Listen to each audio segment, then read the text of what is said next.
Question essaie de savoir il est qui finalement. Est-ce qu'on peut, vous pouvez nous aider à comprendre qui est l'homme, la personne de Denis Sobi? Voilà pourquoi je vous ai dit que j'ai eu la grâce de travailler auprès des grands hommes qui m'ont beaucoup appris à la côté.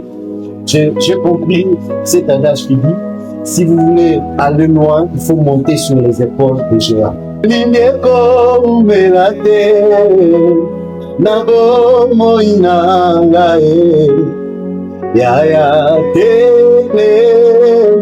Nous avons des espaces pour faire de l'élevage des gros et de mélifiques. C'est concernant l'entrepreneuriat agricole. Donc vous voyez que le potentiel est énorme. On a des terres pour cultiver. Alors nous donnons des formations sur l'entrepreneuriat agricole, mais aussi nous accompagnons ceux-là qui ont des terres mais qui ne savent pas comment c'est lancé. Je suis le premier agro-géologue du pays.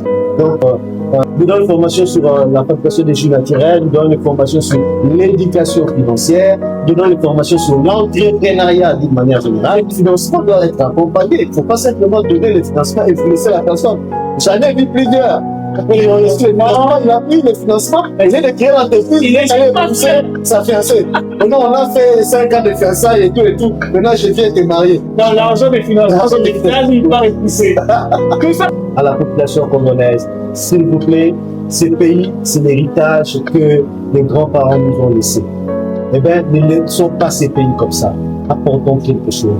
Faisons-nous former. Passons à l'action. Ça ne sert à rien de passer des longueurs de journée avec des discours. Nous devons agir. S'il vous plaît, là où vous vous retrouvez, peu importe le secteur, passez à l'action. Agissez. Nous, BBS Academia, nous sommes là pour vous aider à entreprendre, pour vous aider à passer à l'action. Saint-Père Média. Saint-Père Média. Saint-Père Média. C'est votre Saint-Père, restez branchés. Aujourd'hui, une nouvelle génération de leaders s'élève. Parmi Béni Sobiba Léonard, un visionnaire engagé pour l'autonomisation des jeunes. À la tête de BBS Academia, il forme, inspire et transforme. Entrepreneuriat, développement personnel, discipline. Ici, on ne rêve pas seulement, on agit. Des formations concrètes, transformation des fruits en jus naturel, agrobusiness, éducation financière, des compétences réelles pour créer son propre emploi et bâtir un avenir solide. Avec BBS Dépôt, il investit aussi dans l'agriculture durable, créant des opportunités et valorisant les richesses locales.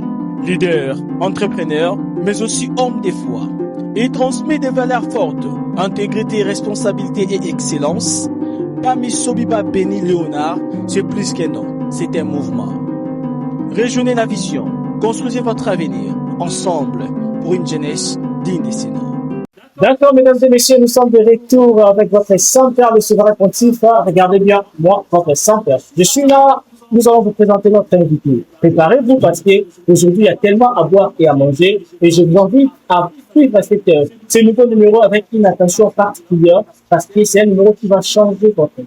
Chez nous, vous promettons une conférence pour cerner tout le meilleur qui renferme cette personnalité parce qu'un seul numéro ne suffira pas pour décrire son parcours.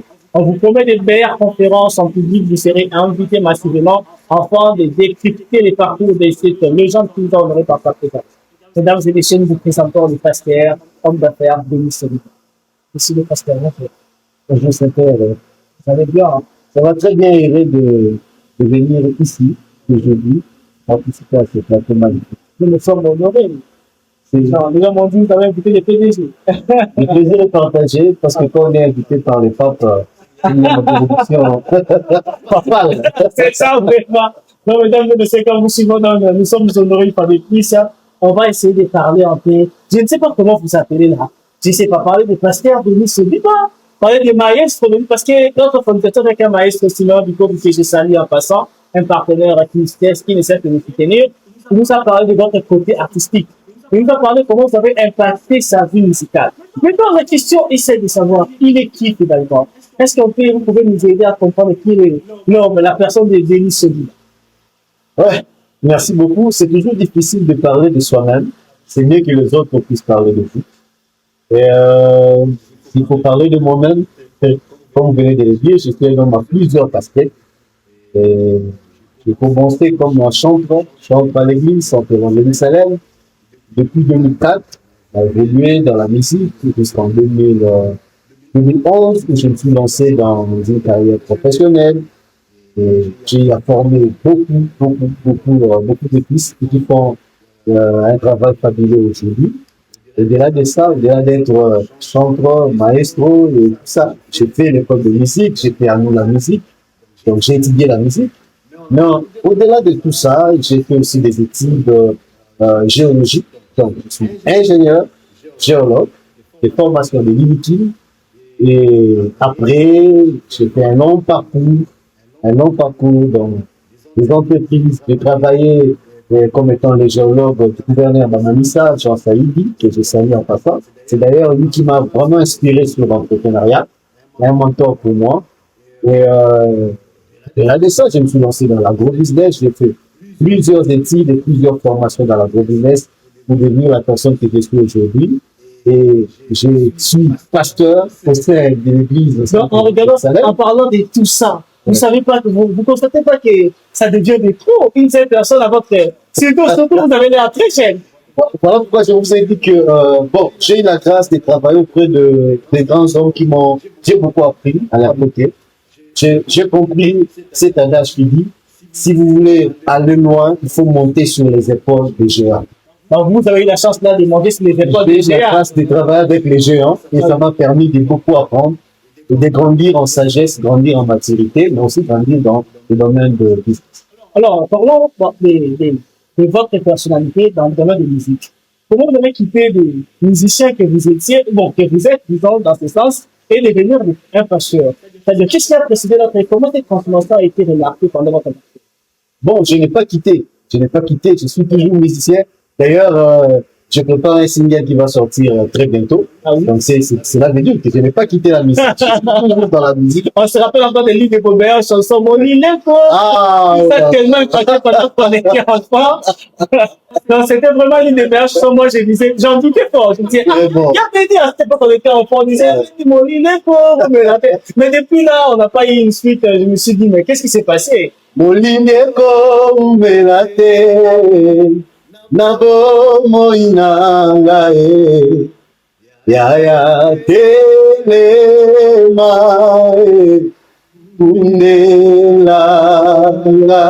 Les temps, on est là, reste toujours là. On s'est fait des idées, on s'est dit, vu qu'il est maintenant dans le business, la musique n'est plus, alors que on s'est complètement trompé là. Non, pas du tout. La musique est là, la musique, comme le pasteur Moïse Mbi aime le dire, c'est dans le sang. Donc pour vous, la musique, c'est dans le sang. Oui, c'est dans le sang, ça ne peut pas quitter.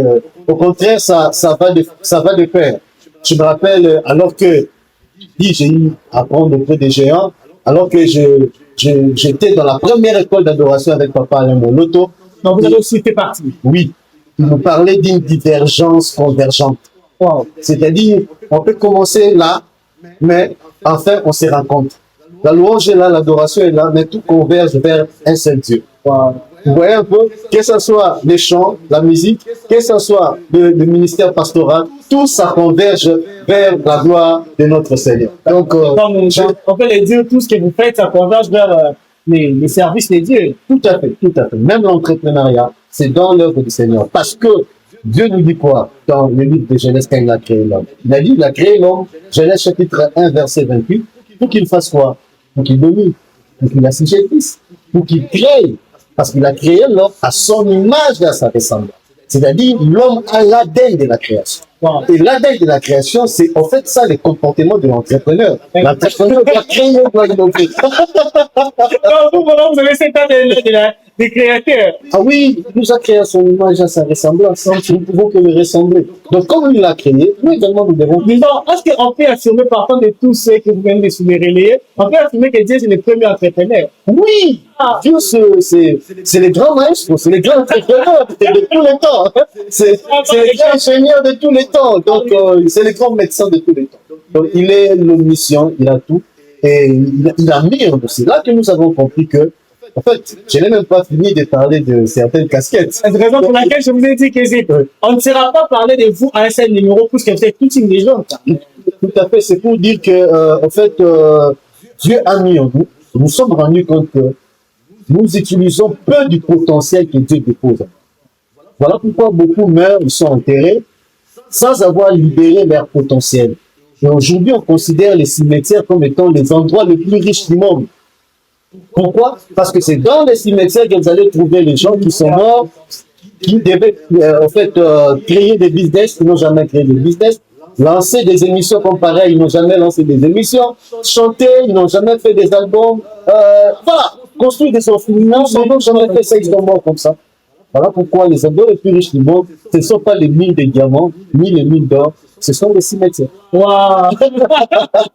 C'est tellement magnifique. Là, on a parlé que, on a essayé de passer de manière superficielle de votre côté musicien. Maintenant, parlons de la personne des pasteurs Béni Sobiba. Ah, merci beaucoup. En tant que pasteur, je suis pasteur à l'église Centre évangélique Salem. Je suis l'un des assistants du patriarche Léon Muchundu, que j'ai salué en passant.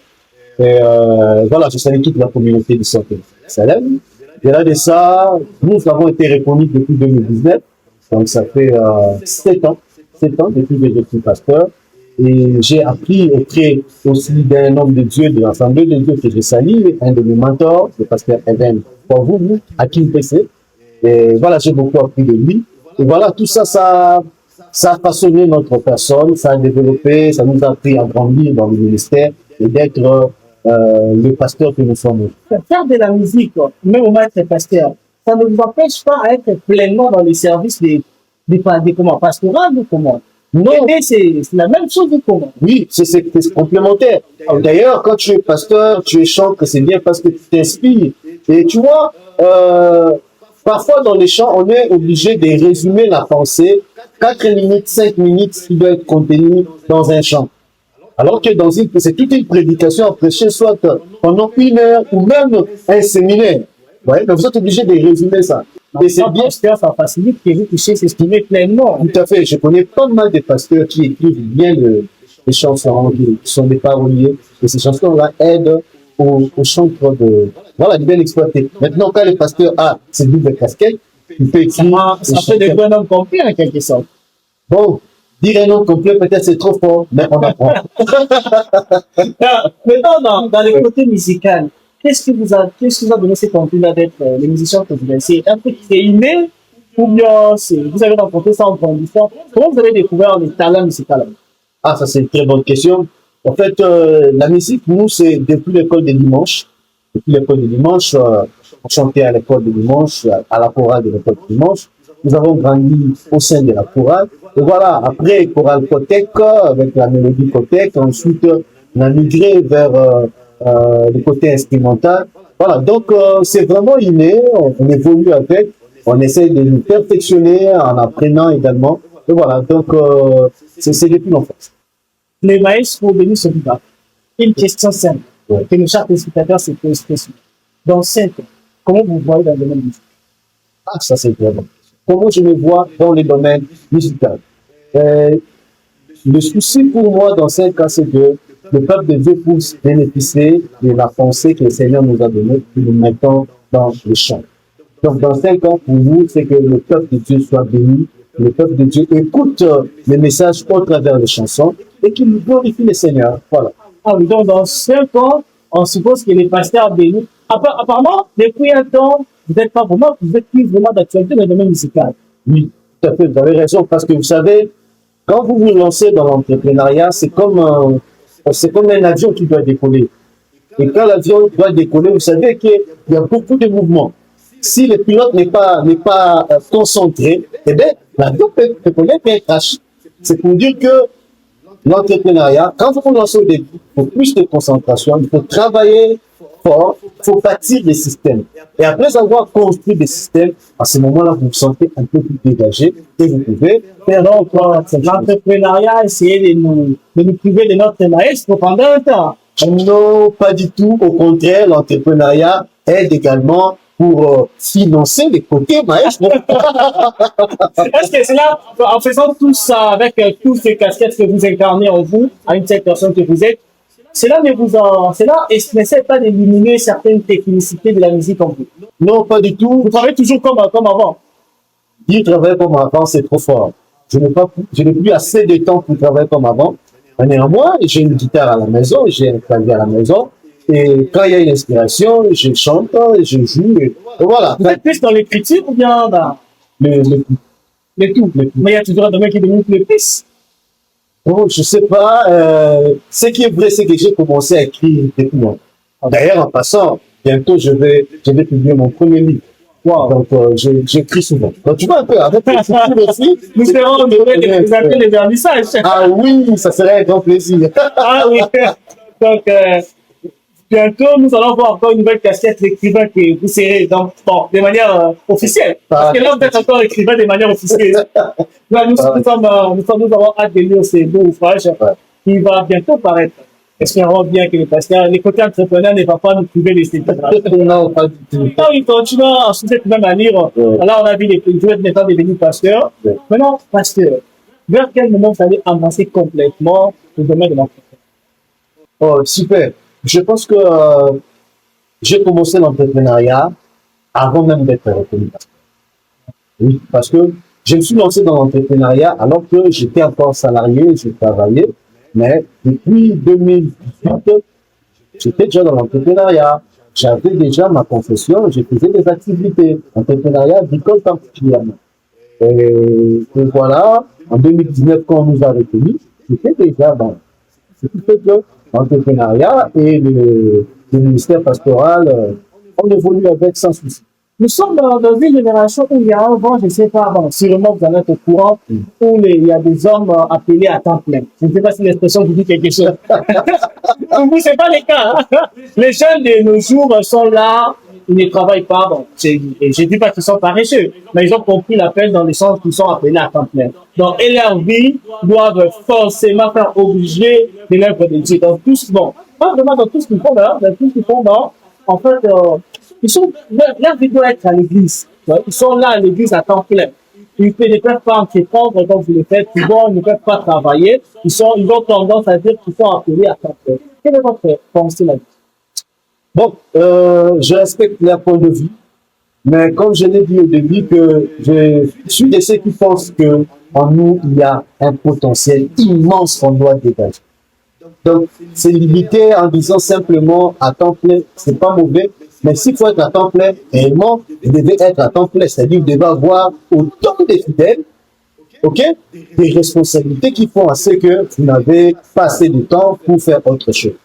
Mais si vous n'avez pas assez de fidèles, vous avez des temps libres, mais par fainéantisme, vous dites je suis à temps plein, ça, je suis désolé. Parce que, et oui, et puis ça, c'est, en fait, vous-même, vous êtes en train de détruire votre potentiel, vous-même. Je vais vous raconter cette histoire. Alors que pendant la Covid, j'étais au Congo central et j'ai dirigé la radio Parole Éternelle, comme étant coordonnateur de la radio Parole Éternelle. Et du coup, c'était pendant la Covid. Les églises étaient fermées. Vous savez comment les pasteurs ont connu des situations difficiles. J'étais dans mon bureau, en tant que cordon. La secrétaire vient me dire que non, il y a des gens, il y a des hommes de Dieu qui veulent vous voir. Je dis, ok, il n'y a pas de souci qu'ils disent. Je les reçois, ils me disent non, je vais taire les noms. Ils me disent, voilà, nous sommes des collaborateurs de tel pasteur, d'une de grande communauté qui est connue aussi au niveau du pays. Mais au moment où nous vous parlons, notre pasteur ici à Kimpese vient de mourir. Je dis, mais qu'est-ce qui s'est passé?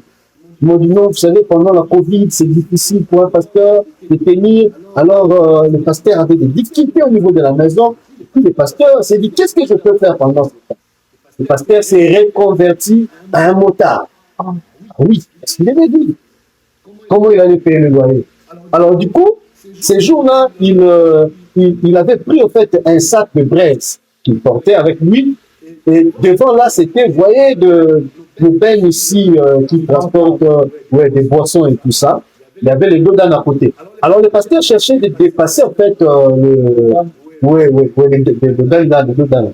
Et du coup, alors qu'il passait sur les dos d'âne, la partie droite de son sac s'est coincée avec un métal au niveau du remorque. Et ça tirait, en fait, le sac de braise. Donc, voilà le pasteur qui se retrouve en dessous du remorque. Et voilà la remorque qui passe, qui monte dessus sur le pasteur, et le pasteur trouve la mort sur place. Regardez cette mort tragique. De là, ça m'a beaucoup touché. Je me suis dit, mais si ce pasteur avait investi, ce ne serait pas depuis longtemps. Si ce pasteur avait d'autres entreprises, au-delà d'avoir le ministère à temps plein, donc il fait à Lisbonne, il n'allait pas mourir comme ça. Vous voyez, il aurait dû avoir certaines entrées. S'il était même dans les immobiliers autres, il n'aurait pas mourir. D'une montre tragique s'est transformé en un moteur alors qu'il n'avait jamais conduit la moto. Le pasteur n'est pas pour investir. Regardez comment on a perdu un homme de Dieu puissant, rempli d'onction, parlant en langue, opérant des miracles. Tout ça parce qu'il n'avait pas investi. Parce qu'il n'avait pas investi, parce qu'il ne pouvait pas tenir les débuts du mois. Lorsque vous lisez 2 Rois, je pense que le verset est échappé, on nous parle de l'un des fils des prophètes. Un des fils des prophètes, ça dit qu'il était prophète, il prophétisait. Mais il est mort, il a laissé sa femme dans les dettes, il a laissé ses 2 enfants dans les dettes, et les créanciers ont voulu prendre ses 2 enfants pour en faire des esclaves, alors qu'il était prophète. Et c'est là que je lance un message au pasteur. Vous êtes prophète, pasteur, bishop, archibishop, c'est très bien, je vous encourage. Vous pouvez avoir votre ministère à temps plein, c'est une bonne chose. Mais cela ne peut pas vous empêcher d'investir. N'ayez pas simplement une seule source de revenus.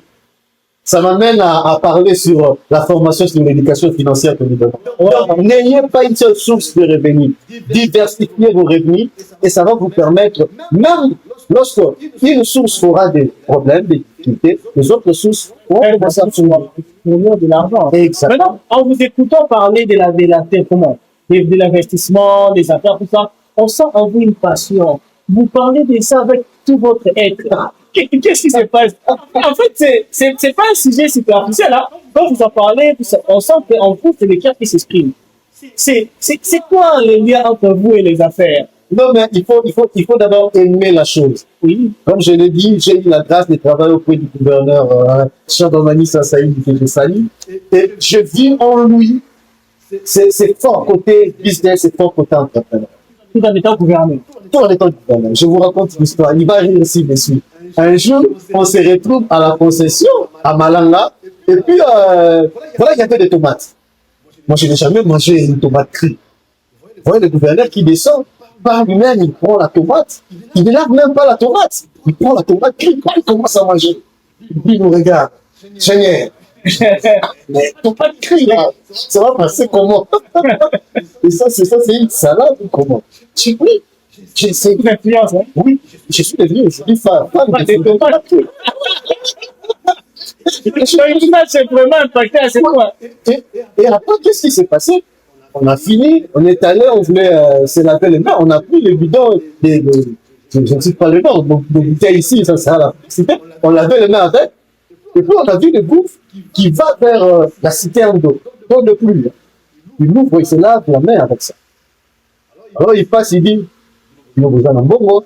Là, c'était lui le patron sur les. Je crois que c'est lui le boss. Vous imaginez, il part, il lave ses mains avec l'eau de pluie. Non.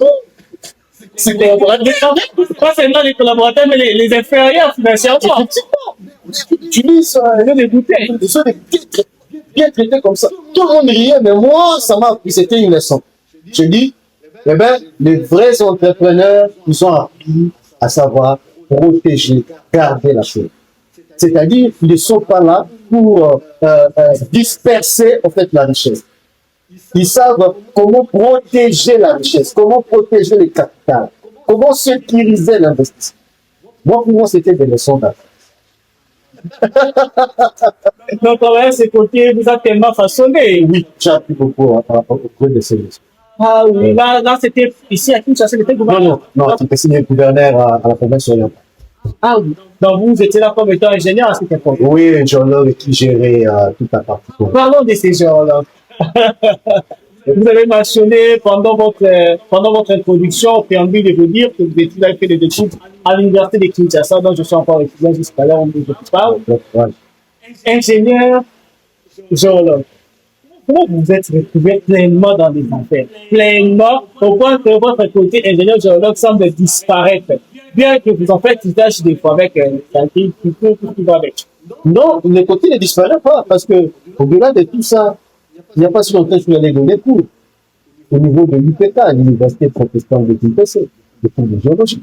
Ah oui. Donc, je suis, Vous m'inspirez à devenir un jour professeur à l'université? je ne sais pas. Tu en Ça vous dit déjà, en fait, tu as passé à l'étude quand même. Je ne sais pas. Vous êtes plus formateur, ça me ferait. Pour l'instant, j'aime partager le peu de connaissances que j'ai pour Le peu. le bénéfice de la génération. Mais c'est méchant aussi, on parlait des paix, des connaissances. Chez vous, des paix. Alors, chez nous, ça sera pas très paix. L'apôtre Paul dit, ne connaissons qu'en face. Ah! Vous êtes très malin parce que Non, vous savez pour chaque question. Non, mais c'est ça la vérité, ne connaissons qu'en face. On va continuer avec le projet les Sherlock. Les études à l'université de Kinshasa. C'était pas facile, je crois. C'est une tâche presque à vous, je ne pas nerveux. Ouais, pas facile. Nikin, c'est les grands livres. La montagne inspirée. Un livre inspiré, donc il y a beaucoup de choses. Au départ, nous, on nous disait, mais vous partez faire des études là-bas et tout. Mais vous allez faire 15 ans là-bas. Et puis on avait peur à l'époque. C'est vrai, à l'époque, nous, quand on a étudié, il y avait ce qu'on appelait des années élastiques. Des grèves, 2 ans, puis des grèves, comment. Mais au-delà de ça, nous sommes allés, moi, particulièrement, je n'ai pas répit. Je n'ai pas répit. Bon, c'est vrai qu'à la place de faire 5 ans juste avec un peu d'élasticité, on a pu faire 6 ans. Mais voilà, Ça, c'est automatique avec une équipe obligatoire. Hein? Maintenant, avec l'avènement du nouveau système, c'est plus les cas, on sent quand même. Oui. Là, les choses sont devenues un peu plus légères. Beaucoup de choses ont évolué. Alors, à cette époque, l'équipe était beaucoup plus réputé dans son côté de fétichisme. Là, à cette époque, il y avait trop des initiations. Vous savez, vous avez déjà fait part à ce genre de choses. D'ailleurs, en parlant de ça, ça me rappelle une histoire. Un jour, j'ai vu une affiche, on a écrit « Vous voulez réussir, venez ». Bon, j'étais le nom. À l'unité ou À l'unité, non, oui. Tout le monde peut venir afficher. Vous voulez réussir, venez. J'étais le nom de ces, en fait, de ces structures, de ces, comment on appelle, de cette organisation spirituelle. J'étais le nom. J'ai vu ça. J'ai lu les communiqués, à la fin, je vois le nom de l'organisation. J'ai dit, mais qui est venu à l'université pour échouer? Tous sont venus pour réussir. Donc, est-ce que nous tous devons aller là-bas? Non. C'est pour dire que le spiritualisme, c'est partout. Les séances occultes, c'est partout. Même ici au quartier, il y en a. Si tu fais ça à l'unique, mais tu verras un du quartier qui est là. Voilà. Donc, le problème, ce n'est pas ça. Le problème, c'est de savoir qu'est-ce que tu veux. Je vais poser une bonne question ici. Où est-ce que vous vous voyez dans 5 ans? Qu'est-ce que tu veux être? Comment vois-tu ton avenir? Okay? Est-ce que tu penses vraiment que pour avoir beaucoup d'argent, il faut aller dans une science occulte? Pas du tout, vous aurez l'argent par terre. Il faut respecter simplement les lois qui sont contenues dans la parole de Dieu. D'ailleurs, Dieu dit à Josué que ce livre de la loi et s'éloigne, médite-le, afin d'avoir le succès dans tout ce que tu entrepreneuriat. Tu entreprendras le succès dans tes entreprises. C'est-à-dire, Dieu veut que nous ayons plusieurs entreprises. Mais le secret pour avoir plusieurs entreprises, il faut maîtriser le livre de la loi. C'est-à-dire, il faut maîtriser les lois, les principes que Dieu a établis, les principes liés aux investissements, les principes liés à la vie. Donc, les sciences occultes, il y en a partout, mais reste focalisé sur les objectifs. Confie-toi en l'Éternel et Dieu te fera du bien. D'ailleurs, je vais glisser un mot là-dessus. Nous, à notre époque, nous avons créé un mouvement chrétien en Unique. C'était Géo for Christ, Géo pour Christ. À l'époque, actuellement, c'est une science pour Christ. Nous sommes parmi les patriarches qui ont commencé jusqu'aujourd'hui, ça évolue. On est fiers de ce que les amis continuent à faire. Donc voilà, donc c'est pour dire que même là où tout est sombre, mais il y a toujours des gens. Élie, ne pense pas que tu es le seul qui reste. Non, il y a toujours des gens qui sont à il y a toujours des gens qui peuvent être des corps. Vous savez qu'on peut réussir tout en restant vieux. Tout en restant? Oui. C'est-à-dire authentique à sa religion. Actuellement, c'est compliqué. Tout à fait. Non, en fait, il faut savoir ce que nous voulons. Ok? Une religion qui enseigne la paresse, ça, c'est pas une vraie religion. Ok? D'ailleurs, il faut quitter cette étape-là de la religion. Il faut croire au Seigneur Jésus. Christ n'a pas dit croyez à la religion et vous serez sauvé. Il a dit, Pierre et Paul ont dit à ce monsieur-là, crois au Seigneur Jésus-Christ. Donc c'est Christ qui sauve, c'est pas une religion qui sauve. Donc voilà, confiez-vous au Seigneur, et puis, peu importe ce que vous êtes en train de faire, investissez-vous correctement, vous allez réussir. Il y a l'homme a plusieurs casquettes. Oui. C'est parce qu'il y a une célibat. Marié, célibataire? Oh non, marié, père Père de Dieu son chien. Vous avez une bonne explication, pasteur. Je retire mon souffle. Mesdames et messieurs, c'est la fin de cette première partie. Notre deuxième partie s'annonce très chaud, auquel nous allons, pendant lesquels nous allons aborder les sujets de cette émission. Continuez, restez branchés. On vous présente une courte publicité de l'entreprise qui dirige les PDG Béni Sobiba. Aujourd'hui, une nouvelle génération de leaders s'élève. Parmi Béni Sobiba Léonard, un visionnaire engagé pour l'autonomisation des jeunes. À la tête de BBS Academia, il forme, inspire et transforme. Entrepreneuriat, développement personnel, discipline. Ici, on ne rêve pas seulement, on agit. Des formations concrètes, transformation des fruits en jus naturel, agrobusiness, éducation financière, des compétences réelles pour créer son propre emploi et bâtir un avenir solide. Avec BBS Depot, il investit aussi dans l'agriculture durable, créant des opportunités et valorisant les richesses locales. Leader, entrepreneur, mais aussi homme de foi. Il transmet des valeurs fortes, intégrité, responsabilité et excellence. Parmi Sobiba Béni Léonard, c'est plus qu'un nom, c'est un mouvement. Rejoignez la vision, construisez votre avenir, ensemble, pour une jeunesse digne de ce nom. Mesdames et messieurs, nous sommes de retour à ce numéro exceptionnel, une partie où nous allons parler maintenant de notre sujet du jour avec l'entrepreneur, l'homme à plusieurs casquettes. C'est une nouvelle identité que je lui ai attribuée aujourd'hui, l'homme à plusieurs casquettes. On va parler d'un sujet magnifique, on va continuer. Le sujet est intitulé La jeunesse congolaise face à l'entrepreneuriat, défis et opportunités. Puisqu'il a œuvré dans ce domaine depuis longtemps, il va nous parler des défis de ce domaine de l'entrepreneuriat, mais aussi des opportunités de ce domaine d'emploi. En passant, j'ai salué l'agence TT Business, une agence de décoration événementielle et tout ce qui va avec. Pour vos besoins de location de chaises à titre de mariage coutumier, mariage religieux, location de housses et tout ce qui va avec, n'hésitez pas à contacter TT Bilonda dans son numéro. Les enfants de Mongafula, on vous appelle tous à soutenir Last Day Mandela, dirigé par le notable François Oneko, notre sponsor principal. Nos remerciements s'adressent à votre distinguée personne pour votre service au sein de la commune de Mongafula. Mesdames et messieurs, nous sommes de retour. On continue notre numéro avec l'entrepreneur Béni Sobiba. Pendant un moment magnifique, on va parler de l'entrepreneuriat en RDC. Les jeunes ne veulent plus entreprendre. Déjà, pendant la première partie, on a essayé de parler des pasteurs qui n'aiment pas entreprendre sous prétexte qu'ils sont appelés à temps plein. Maintenant, ici, on va parler de la jeunesse congolaise. Une jeunesse forte, une jeunesse qui promet que demain, le pays sera bon. Une jeunesse qui semble avoir la phobie du business, la phobie de l'entrepreneuriat. Pendant ce moment, on va parler avec l'entrepreneur, le businessman qui nous a honoré par sa présence, afin que nous puissions relever des défis et des opportunités qui rencontrent. Esther, jusque-là, ça va. Là, maintenant, on doit toujours continuer avec le côté pasteur ou bien Non, PDG. On parle de PDG. Entrepreneur. Entrepreneur, c'est bien. Bon, abordons le sujet. Là, nous sommes là face à la jeunesse congolaise. Une jeunesse tellement embrouillée, tellement compliquée, avec tout ce qui va être comme distraction. Une jeunesse qui a la phobie d'aborder l'entrepreneuriat. Quand on parle d'entrepreneuriat, on voit qu'une seule chose, le risque. Donc, celui qui parle d'entrepreneuriat en RDC, c'est comme s'il utilisait une synonymie de risque. Quelle est votre appréhension concernant ce sujet que nous voulons aborder? Ouais, ça c'est une très bonne question. D'abord, félicitations à vous pour ces sujets. Ce sont ces genres de sujets auxquels nous devons discuter, prendre le temps de communiquer avec la jeunesse. Même au sein de nos églises, on doit parler de l'entrepreneuriat. C'est très important. Je vous félicite pour ce sujet. Parlons d'abord de cette jeunesse congolaise. C'est une jeunesse qui est pleine de force. Les statistiques attestent que plus de 60% de la population congolaise est constituée de jeunes de moins de 35 ans.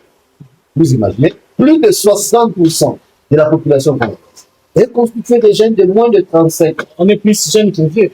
C'est-à-dire, oui, effectivement, c'est-à-dire qu'on a une jeunesse qui est remplie de potentiel, une jeunesse qui doit libérer, faire sortir les potentiels, c'est ce qui est caché.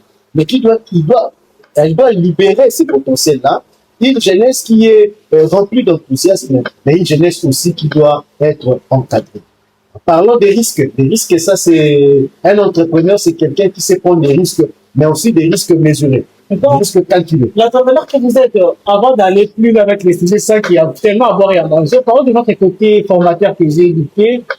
J'aurais appris que vous êtes aussi formateur.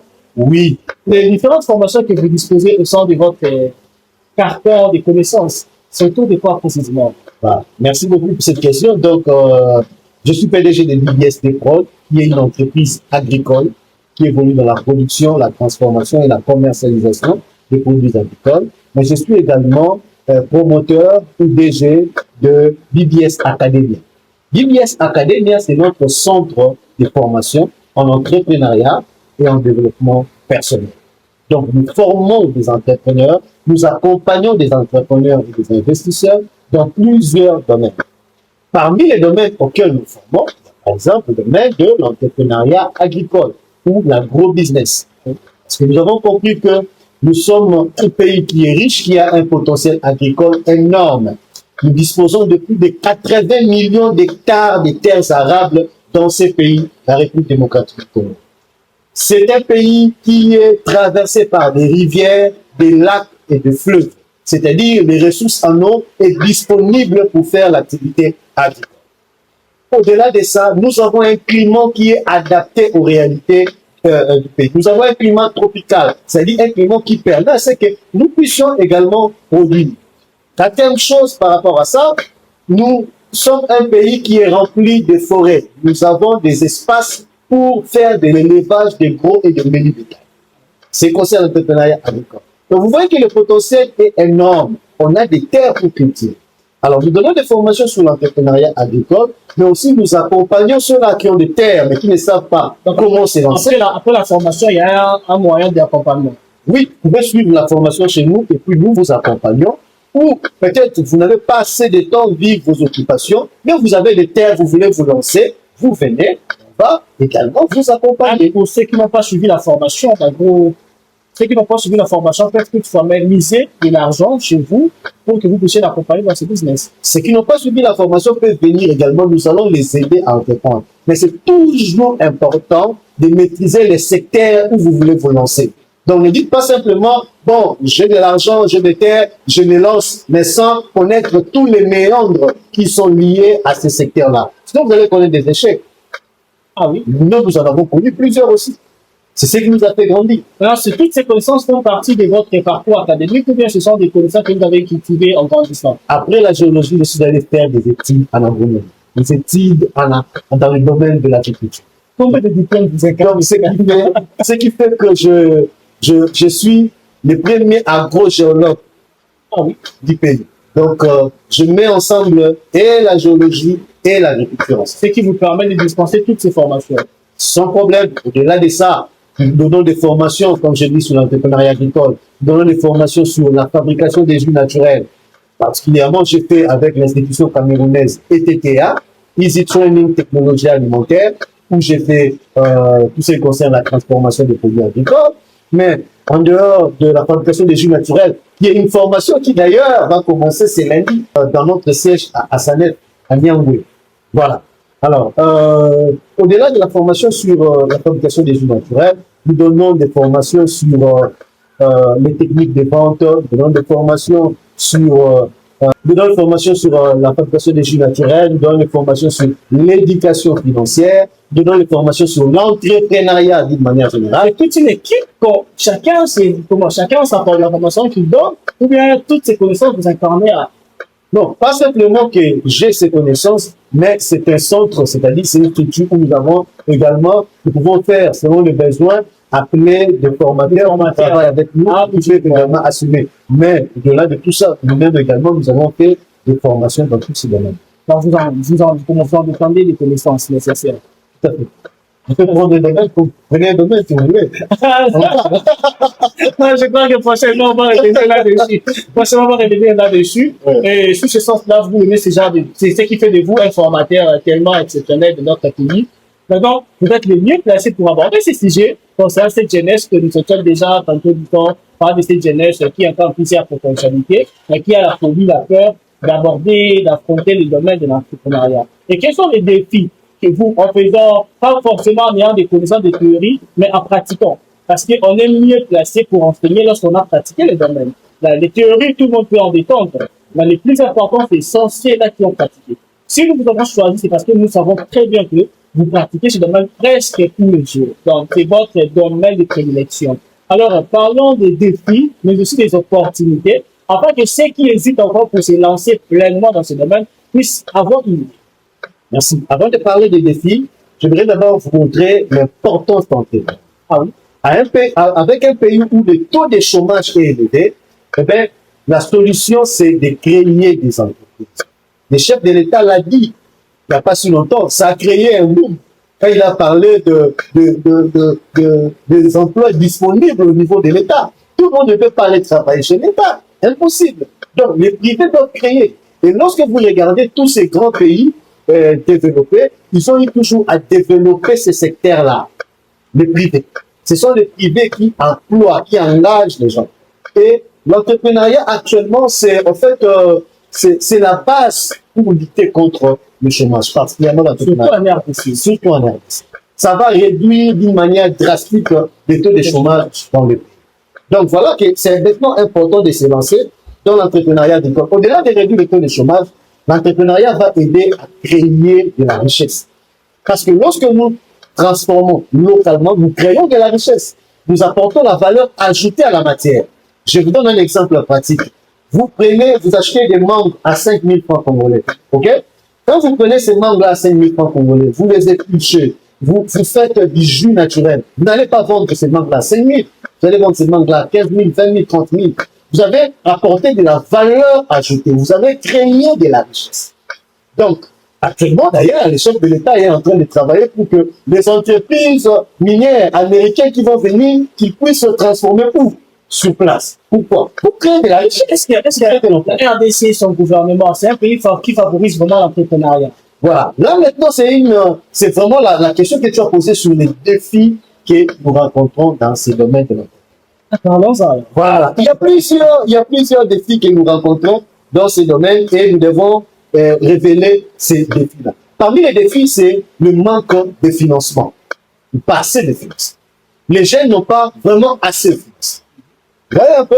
Et ça, c'est difficile. Pour avoir une idée ou un projet, pour exécuter ces projets-là, vous devez avoir des financements. Sans financement, c'est compliqué.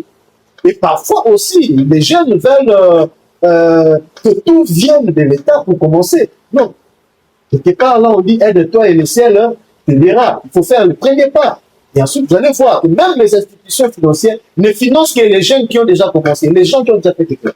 Donc, faire le premier pas d'abord, l'État viendra ensuite. Voilà. Mais même ensuite, on a RDC, même ensuite, là, il n'y a rien. Hein. C'est ça, en fait, le défi. C'est-à-dire que le gouvernement doit créer des cadres. Et le gouvernement, je pense qu'il est en train de créer des cadres, notamment projets, codes, des structures accompagnées. Ça existe, ça a toujours existé depuis toujours, mais c'est des plans pratiques, nous ne remarquons rien là-dessus. Non, pas toujours. Il y a, c'est vrai qu'il y a des structures qui existaient avant, comme Anadec, qui ont changé pratiquement de dénomination, mais il y a des structures comme des projets, avec des projets qui sortent, qui voient les jeux comme Transform, ce sont des projets qui n'existaient pas avant. Mais aussi, le problème, c'est quoi? Le problème, c'est que on peut mettre en place ces projets-là, mais il faut trouver les bonnes personnes, les bons jeunes qui ont cette ADN-là de l'entrepreneuriat et leur donner des moyens. Parfois, on prend l'argent, on donne aux gens qui ne sont pas qualifiés. Et on met les gens qui sont qualifiés de côté. Et ça, c'est parmi aussi les défis. Les difficultés que nous rencontrons. C'est beaucoup plus des relations qui jouent. Hein. C'est pas question, lui, il entretient des connaissances, mais c'est question, lui, il a la relation avec celui-là. Nous devons travailler pour la méritocratie. C'est-à-dire, donner à la personne qu'il faut. Un mot qui ne mérite pas exister dans le dictionnaire des Congolais, la méritocratie. Ça ne mérite pas son existence seulement. Vous savez, il y a un chant qui va sortir où je dis c'est fini. Dans cette chanson-là, je cite certaines anti-valeurs que nous devons combattre, notamment le tribalisme, notamment voilà, les fanatismes, tous ces anti-valeurs-là. Donc, je pense que il est convenable de donner à la personne qu'il faut. Si la personne elle est qualifiée, elle a des compétences, vous la formez et vous l'accompagnez, vous lui donnez les financements. Mais seulement les financements doivent être accompagnés. Il ne faut pas simplement donner les financements et vous laisser la personne. J'en ai vu plusieurs. Il a reçu le financement, il a pris le financement, il est de créer l'entreprise, il est allé pousser sa fiancée. Maintenant, on a fait 5 ans de fiançailles et tout. Maintenant, je viens te marier. Dans l'argent des financements, il va repousser. Tout ça parce qu'il n'a pas assez de connaissances de comment créer. Voilà pourquoi je parlais de l'accompagnement. Donc, il faut accompagner ces jeunes-là qui bénéficient des financements. Il faut l'aider à, voilà, pas trop de rigueur, mais l'aider à se développer, à quoi. Donc, il y a des défis liés au financement, mais il y a aussi des défis liés à l'insuffisance de formation entrepreneuriale. Voilà pourquoi nous, au sein de BBS Academy, nous nous sommes dit, il y a des défis là-dessus. Nous devons nous focaliser là-bas. Nous devons, en fait, former. Parce que si quelqu'un ne sait pas faire la différence entre l'argent de l'entreprise et l'argent de poche, il va échouer. C'est beaucoup plus dans la gestion financière. Effectivement, tu pars, tu vends tes histoires, tu as de l'argent, l'argent entre en sortant comme ça. Tu vois les mamans là des tableaux. C'est à combien? À 500 $. Tu prends, tu achètes. Surtout les termes entrepreneurs sont très forts dans ça. C'est ça, c'est pas discuter. Donc voilà pourquoi les défis de la formation. Nous sommes focalisés là pour former les entrepreneurs, pour vous montrer que l'argent de l'entreprise, ce n'est pas ton argent. Tu ne peux pas utiliser ça pour ton compte. Parce que si tu utilises ça, tu oublies qu'il y a des travailleurs qui doivent être payés. Il y a des défis, il y a les fonds de roulement qui peuvent financer l'activité. Donc, tout ça, tu ne peux pas te faire plaisir avec ça. Tu dois te faire plaisir avec les cash flows, les bénéfices qui te reviennent en tant qu'actionnaire. Là, tu peux jouer avec. Pas les fonds. Mais pas ton capital. Mais aujourd'hui, on fait ici même au prix de notre capital. Hein. Ce sont des erreurs, des insuffisances, que vous appelez des insuffisances de connaissances. Effectivement, ce sont des erreurs. Il faut encadrer ces personnes-là qui se lancent. Le plus important, comment l'État peut réaliser tout ça? C'est-à-dire, vous êtes un organe un peu non étatique, disons dans le sens des privés. Oui. Est-ce que si un jour l'État vous tendrait la main pour que vous puissiez travailler en partenariat? Dans le sens, nous voulons financer, mais avant les financements, on va essayer que BBS Academy puisse assurer la connaissance de celui qui va récupérer, qui va recevoir ces financements. Est-ce que vous serez partant? Nous sommes disponibles. Ah oui. À 300% disponibles. À 300%. On est 3 fois disponibles. Parce que, vous savez, si le gouvernement nous contactait, on est là, on est disponible pour accompagner. Parce que si le gouvernement ne le fait pas, eh bien, il faut regarder les dangers que nous courons. Regardez les phénomènes pour nous. C'est un danger pour nous-mêmes. C'est un danger pour les dirigeants aussi. Parce que même les dirigeants sont agressés. Ça n'épargne personne. Ça n'épargne personne. Donc, ça dit que lorsqu'on est leader, lorsqu'on dirige, on doit avoir une vision sur 3 ans, 5 ans, 10 ans, 20 ans à venir. Il faut travailler avec nous, les privés. Nous, par exemple, à BBS Academy, nous avons un réseau de plus de 200 entrepreneurs. Mais si vous voulez financer, venez chez nous. On a un réseau. BBS Academy a celle qui paye. Pour entrer en contact avec plus de 200 entrepreneurs, BBS Academy a celle-ci. Oui, nous avons des entrepreneurs. Nous avons des entrepreneurs. Nous avons des carnets d'adresses, effectivement, que nous pouvons accompagner. Et le gouvernement peut mettre les moyens et aider ces entrepreneurs. Continuer avec les défis. Voilà. Là, c'est que l'un des... Oui. L'autre défi, en fait, c'est l'environnement des affaires. L'environnement des affaires n'est pas tellement propice. L'autre défi, c'est l'environnement des affaires. L'environnement des affaires n'est pas tellement propice. Il faut que là aussi, l'État se penche à ça. Je vais vous raconter une histoire. À l'époque, j'ai lancé un restaurant à Kimpese, Maranatha Food. C'était en 2020. Je lance le restaurant et 1 mois après, les gérants m'appellent. La gérante qui dirigeait le restaurant m'appelle. On a reçu plus de 9 structures de l'État en 1 mois. 9 structures de l'État. Vous devez acheter tel document, vous devez payer telle taxe. En 1 mois. On n'a pas eu le temps. On vient d'abord d'investir, réhabiliter les bâtiments, investir de l'argent, et puis les structures se présentent. Ne facilite pas les entrepreneurs. Ne facilite pas la tâche. C'est l'une des raisons que les entrepreneurs préfèrent aller investir ailleurs. C'est ça aussi. Voilà pourquoi nous faisons un appel au gouvernement de revoir ça. Au lieu d'avoir plusieurs structures comme ça, ces structures-là peuvent être dans une seule structure. Et puis quand vous payez, vous savez que là, ça part là-bas. C'est ça, comment dire ça? C'est ça. Donc, c'est parmi les difficultés. L'environnement du travail, les côtés administratifs. La RDC n'est pas un bon environnement, comme c'est le dit, Sébastien. Mais même si on veut motiver la jeunesse, mais la RDC, c'est un environnement qui empêche complètement les investisseurs de s'y intéresser complètement. Oui. Voilà pourquoi vous avez vu que le chef de l'État, de temps en temps, il effectue des déplacements. Donc, vraiment, si ça va aboutir, hein. C'est pour aller... Allez, beaucoup plus, vous parlez trop de chef de l'État, mais ça, c'est son dernier mandat. Hein. Bon, vous savez, les pays, quand on gère les pays, ce n'est pas seulement en fonction d'une personne, ce n'est pas en fonction d'un mandat. Quand on gère les pays, il faut gérer après moi. Après moi, qu'est-ce qui va se passer? Nous pensons que le chef de l'État est en train de poser les bases pour après lui. Donc, il ne faut pas simplement qu'il se concentre sur lui. Un leader ne regarde pas seulement le présent, il se projette 10 ans, 20 ans, 50 ans plus tard. Regardez la Corée. En 1960, la RDC était plus développée que la Corée du Sud. En termes d'infrastructure, en termes des atouts. Oui. Actuellement, il n'y a pas match. Mais qu'est-ce qui a créé le déclic avec la Corée du Sud? J'ai eu à travailler avec mes amis de Kolika, une agence coréenne, et on nous a parlé de l'histoire de la Corée. Il y a eu un mouvement qu'on appelle Sema Lundong. Le mouvement Sema Lundong, c'est le mouvement qui commençait au niveau de la base.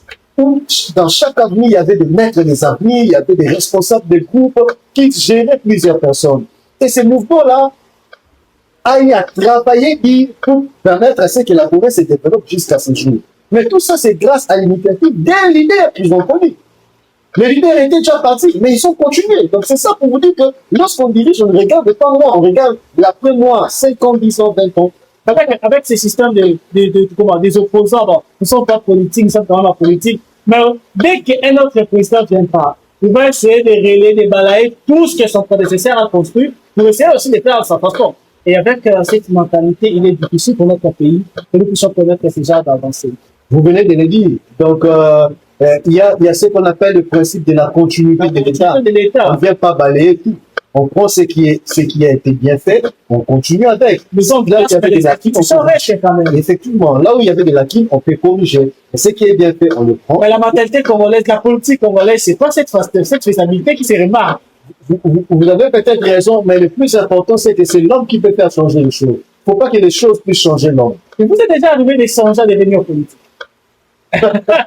Quand j'étais enfant, mais après, là maintenant, d'abord, pas après, mais là maintenant. Si la chance vous se présente là maintenant, mais à cause d'autres politiques.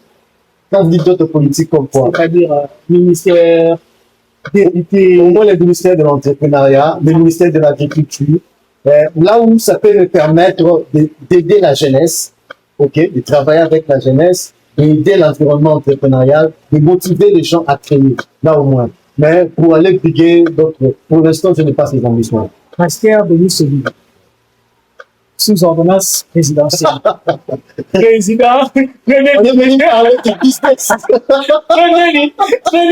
la politique est le socle de la politique est le socle de tout. Premier ministre de la République démocratique du Congo. Quel sera votre domaine de prédilection? Aujourd'hui, Pasteur Denis, Premier ministre de la République démocratique du Congo. Sous ordonnance présidentielle, ce qui est signé. Je pense qu'il y a des domaines qui sont prioritaires. Pour vous, ça sera tel?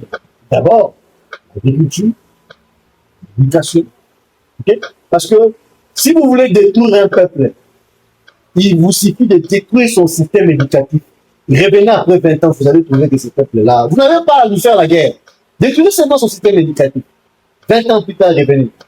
C'est un pays foutu. Et donc, l'éducation, c'est un secteur très capital. L'éducation, c'est un secteur très capital. C'est dans ce secteur-là qu'on crée des leaders dedans. Donc, le secteur de l'éducation, le secteur de l'agriculture, le chef de l'État essaye déjà de mettre un coup de pied en ce qui concerne le secteur de la sécurité, l'armée. Ça, ce sont des priorités parce que lorsque le climat n'est pas bon, lorsqu'on est déstabilisé avec la guerre, c'est difficile de diriger. Donc, il y a des secteurs clés que nous devons nous focaliser.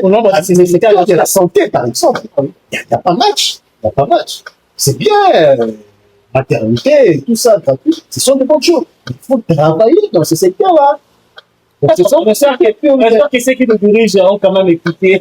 On continue avec nos défis pour aborder le côté opportunité à gérer cette émission. On continue avec les défis après constater comment parler de cette courte histoire de votre restaurant qui a été victime depuis de 9 agents de contrat dans l'espace d'un mois. Continuons. Ah oui, l'autre défi avant de chuter vers les opportunités, c'est en fait, il y a plusieurs secteurs, plusieurs jeunes qui sont dans l'informel. Ça aussi, c'est un défi. C'est magique. Voilà.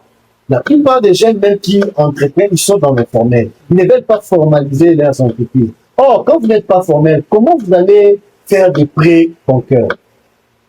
La banque va octroyer du crédit à une structure qui est formelle et déposée par l'État. Mais à un individu, c'est compliqué. Et donc, en fait, cette dominance-là du secteur informel, c'est quelque chose qu'il faut corriger. Donc, même ceux qui entreprennent, ils doivent formaliser leurs entreprises pour bénéficier également du financement. Parce que quand vous êtes dans l'informel, quand vous êtes bénéficié du financement, vous, comment vous allez payer des taxes qui vont aider aussi les pays agricoles? Vous, personnellement, est-ce que vous bénéficiez de ces financements? Bon, en fait, le financement, quand vous dites financement au niveau de l'État, C'est-à-dire l'apport là de l'État dans votre démarche de business. non, on n'a pas encore bénéficié du financement de l'État. D'ailleurs, on a besoin du financement de l'État pour aider les pays. Mais pour autant, vous êtes qu'on le fait dans les formels.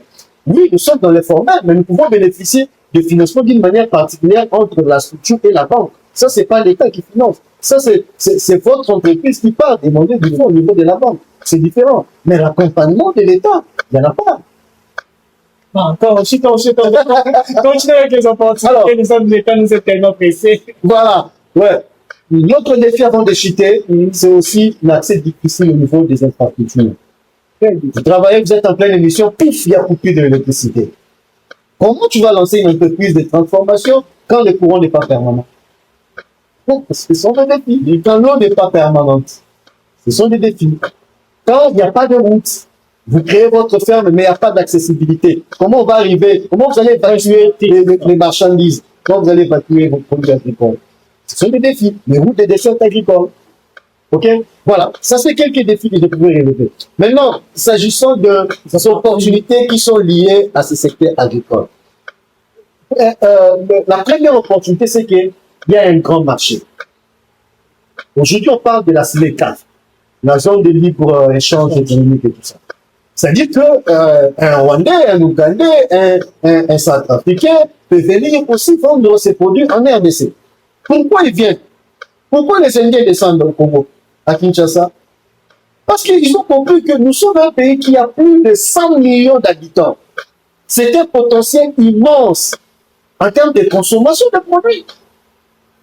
Et ce sont des pays de 1 million, 5 millions. Mais chez nous, c'est plus de, on parle même de 118, 120 millions d'habitants. C'est-à-dire que le potentiel est énorme, le marché est énorme. Si je produis, eh bien, il y a des gens qui vont consommer. Donc ça, c'est une bonne opportunité en ce qui concerne l'environnement, le pays où nous sommes. Donc, le marché est grand.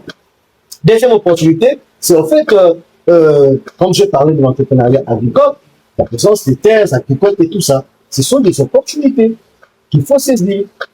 Pas si longtemps, j'ai parlé de la transformation. OK? On peut produire du jus naturel. Maintenant, vous regardez, vous allez voir combien on est en train de consommer le jus synthétique qui détruisent notre santé, qui nous cause des problèmes liés au foie, qui nous cause de la diabète. Parce qu'avec la mentalité nutritionnelle aussi en fait défaut. Il n'y a pas longtemps, j'ai eu un numéro, une émission avec un nutritionniste et on a abordé les sujets, les problèmes de choix de consommation. Nous, les Congolais, sommes beaucoup plus dans le truc de 500 000 francs. C'est qu'avec 1000 francs, je peux avoir fait ça. Vous êtes là, peut-être, c'est beaucoup, hein. Mais avec 1000 francs, comme c'est dit, si j'ai des fruits naturels, je ne serais pas m'en procurer. Le problème aussi, c'est ça. C'est aussi les moyens qui sont à notre disposition. Effectivement, vous avez tout à fait raison. Voilà pourquoi le gouvernement doit travailler par rapport à tout ça. En fonction par rapport à ce que nous avons, c'est les moyens que nous disposons. Mais également, comment voulez-vous, quelqu'un qui achète les ananas chers, vous voulez qu'il vous vende un jus d'ananas à 1000 francs? Impossible. Impossible. C'est ça. Il faut évaluer le coût de production et puis il doit mettre sa marge bénéficiaire. Vous sentez qu'entre l'offre et la demande, il y a tellement de divergences. Et voilà. La demande ne fait qu'augmenter. Regardez, on a besoin de consommer les jus naturels, mais il n'y a pas assez d'offres. Il n'y a pas assez d'offres. Donc, si je me positionne dans la transformation des fruits en jus naturel, tu crées la valeur ajoutée, tu crées de l'emploi. Ok? La demande, elle est là, elle existe. Vous allez vous faire de l'argent. Au-delà de ça, il y a une autre idée d'affaires. Vous pouvez faire des fruits secs ou des fruits séchés. C'est-à-dire, vous prenez les ananas, vous prenez les mangues, vous allez les déshydrater. Ça permet, c'est que même pendant des moments où il n'y a pas de mangue, maintenant là, les mangues ne sont pas disponibles, je peux consommer la mangue séchée. Et ben, ça passe périr avec le temps. Non, c'est comme des chips. Ah, eh ben oui, ailleurs, ça s'est fait déjà. Donc, vous, déjà, chez vous, Là, c'est une idée d'affaires. Si tu veux te lancer dans ça, tu viens nous voir et puis voilà, on va t'aider à réaliser cette projet-là. comment vous avez fait l'étude de tout ce de comment tout ça peut devenir réalisable? Ah oui, je suis entrepreneur. Quand je vous dis ça, c'est que j'ai certaines données par rapport à ça. Ah, mais quand tu avec les opportunités, Voilà. il y a tellement d'opportunités qui nous poussent tellement à s'investir à 100%. Ouais, une autre opportunité, c'est en fait les nouvelles technologies actuellement, avec le numérique. OK? Avec le numérique, avec les réseaux sociaux, vous pouvez vous focaliser dans des formations qui sont demandées. Par exemple, le community manager. Les entreprises aujourd'hui ont besoin des gens qui peuvent bien gérer leurs clients, leur portefeuille clients, gérer leurs réseaux sociaux. OK? Au lieu de se lancer toujours dans des formations où il y a trop de littérature. Un écrivain dit ceci, un pays en voie de développement a beaucoup plus besoin des techniciens que des juristes. Ah oui. Ah oui. Un pays en voie de développement a beaucoup plus besoin des techniciens que des juristes. Donc, un pays comme la RDC a plus besoin des techniciens que des juristes. Effectivement. Pourtant, c'est le contraire. On est plus juriste juridique Voilà, que vous technicien. comprenez le problème. C'est qu'on doit se focaliser sur des options techniques où vous pouvez directement apporter de la valeur. OK? Ajouter. Aujourd'hui, la technologie, le numérique, c'est un secteur à forte croissance. Vous avez tous ces milliardaires-là, Mark Zuckerberg, Elon Musk, Jeff Bezos, tous les autres là, ils sont dans le numérique, ils sont dans la technologie. OK? C'est un secteur où il y a l'argent. Les juristes riches, elles s'en prennent pas fou. Hein. Non, je n'ai pas un problème avec les juristes. D'ailleurs, mes amis juristes, je vous aime beaucoup. C'est très bien. Ils sont pas en train de favoriser le développement de notre pays. Non, ils peuvent favoriser d'une manière ou d'une autre. Mais nous, mon problème, ce n'est pas avec les juristes. Mon problème avec la génération montante qui vient. OK? Ils peuvent s'orienter différemment. Ils ne peuvent pas toujours rêver simplement. Voilà. Ils peuvent rêver autre chose aussi. Aller vers les options techniques. OK? C'est très important. Aller vers les e-commerce. Aller vers le marketing digital. Et voilà. On est tellement nombreux en toi. Hein. Voilà. On peut devenir porter la touche. Voilà. Donc c'est pour dire qu'il y a des secteurs montants, des secteurs à forte demande, et où la jeunesse doit aller vers ce secteur-là. Au lieu d'aller toujours vers le même chose là. On dit toujours que les mêmes actions produisent les mêmes conséquences. Et Albert Einstein a dit ceci. La folie, c'est faire chaque jour la même chose, mais s'attendre aux résultats différents. C'est la plus grande folie. La plus grande folie. Donc, si vous voulez que les choses changent, eh bien, nous devons changer. Au lieu d'aller toujours vers ces options-là, trop littéraires, allons-y vers des options techniques, à forte demande. Allons-y vers le e-commerce, allons-y vers le marketing digital, vers le marketing des réseaux, les MLM, allons-y vers les community managers, allons-y vers la logistique. Voilà, il y en a plein. Mais nous aussi, la population, nous faisons la demande à BBS Academy de mettre toutes ces formations à notre disposition. Est-ce que toutes ces formations relayées ici présentes sont déjà alignées parmi les formations dispensées au sein de BBS Academy? Où il y a des formations qui sont déjà dispensées, il y a d'autres formations qui ne sont pas encore dispensées, mais qui sont déjà alignées et programmées. Donc, il suffit que nous puissions faire la demande. Il n'y a pas de souci, on est prêt à servir. Prenons la dernière opportunité pour acheter. Donc, voilà. Les dernières opportunités, ce sont des initiatives qui viennent, des initiatives d'encadrement, ok, des structures d'accompagnement, des structures de financement, hein, qui commencent à naître ici et là, ok. Il y a des opportunités comme ça. Venez vous faire encadrer. Venez au sein des centres d'encadrement, des centres de formation pour vous faire former. Parce que nous avons commis des expériences, des ratés. OK? Si vous voulez avancer, eh bien, vous pouvez vous inspirer de nos ratés pour ne pas commettre les mêmes erreurs. Et c'est ça même le rôle des mentorats. Les mentors, ce sont des personnes qui sont passées par là et qui connaissent les réalités. Donc, lorsque vous travaillez avec un mentor, la distance que vous devez parcourir, si c'est 5 km, les mentors peuvent vous dire, OK, je connais un raccourci, si vous pouvez le faire 2 mètres pour atteindre ça.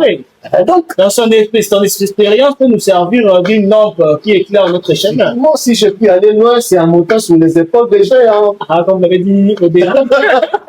Donc, voilà, côtoyer ces structures-là, travailler avec ces structures-là, eh ben, je pense qu'ensemble, les défis restent énormes. C'est presque un titre gratuit de toutes ces formations. Ce sont des formations qui coûtent cher, mais nous avons voulu rabaisser ça pour donner accès à tout le monde. Mais si le gouvernement nous dit, OK, nous avons 500 000 jeunes que BBS Academy doit former, et puis nous, le gouvernement, nous prenons en charge ces jeunes-là, vous venez dispenser la formation. On est prêt à le faire. Avec force. On est prêt à le faire pour vous. Surtout avec cet amour que vous manifestez à l'égard de cette jeunesse congolaise. Nous devons laisser écrire l'histoire. OK? On parlera de nous même quand nous ne serons pas là. La vie, elle est passagère. On quittera ce monde un jour. Mais, le jour où tu mourras, les gens ne vont pas se poser de question. Combien des immeubles que Saint-Père a laissé? Non. Les gens ne poseront pas la question de savoir Saint-Père a laissé combien de maisons, combien de parcelles. Mais les gens poseront la question, qu'est-ce que Saint-Père a pu laisser comme marque? Dans ces émissions, il recevait les gens, il a contribué à aider les autres à grandir, à croître, à se développer. C'est ça. C'est les empreintes que vous avez laissées dans les têtes des gens. C'est ce qui fera pleurer les gens.